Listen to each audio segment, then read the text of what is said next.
राज्यातल्या 246 नगर परिषदा आणि 42 नगरपंचायतींच्या निवडणुकांची घोषणा। 2 डिसेंबरला मतदान आणि 3 डिसेंबरला निकाल लागणार।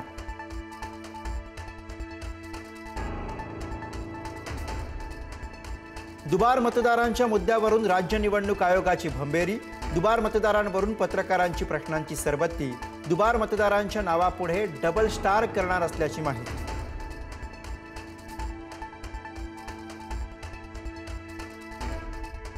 निवडणूक आयोगाची पत्रकार परिषद पाहून तळपायाची आग मस्तकात गेली। राज ठाकरेंचा संताप। मतदार यादीतील घोळावर निवडणूक आयोगाला उत्तर देता आलं नाही। तुमच्या पदाचं करायचं काय? ठाकरेंचा रोखठोक सवाल।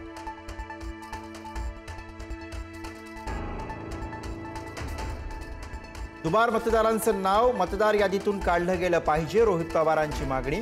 दुबार नोंदणी झालेल्या मतदारांचं काय करणार? निवडणूक आयोगाला सवाल।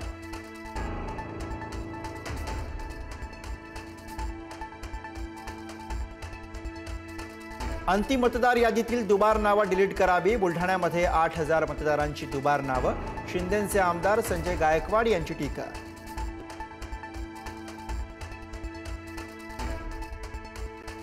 विरोधी पक्षांच्या शिष्टमंडळाने घेतली केंद्रीय निवडणूक आयुक्तांची भेट। निवडणूक आयोगाचं सरकारच्या दबावाखाली काम सुरू। मतदार याद्या साफ करूनच निवडणुका घ्या, विरोधकांची मागणी।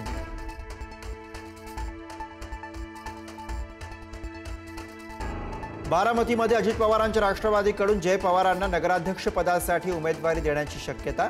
बारामती नगराध्यक्षपद सर्वसाधारण गटासाठी राखीव। जय पवारांचं नाव चर्चेत।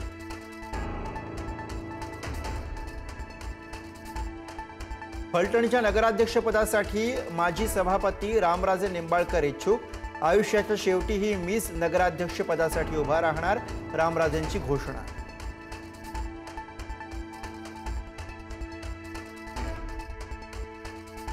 आजपासून इस्लामपूरचं नाव ईश्वरपूर। चंद्रशेखर बावनकुळेंची माहिती। बावनकुळेंनी मानले अमित शहा आणि मुख्यमंत्र्यांचे आभार।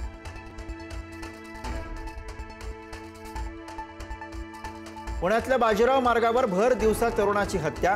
पुण्यातील माया टोळीचं कृत्य। बाजीराव रोड खून प्रकरण पूर्ववैमनस्यातून घडल्याचं समोर।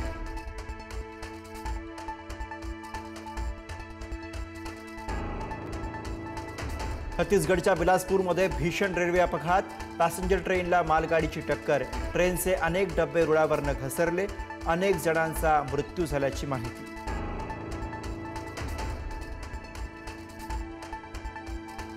FRP थकवल्यास साखर कारखान्यांचा परवाना रद्द करणार। साखर आयुक्तांचा कारखान्यांना इशारा। राज्यातल्या 7 कारखान्यांनी थकवली FRP।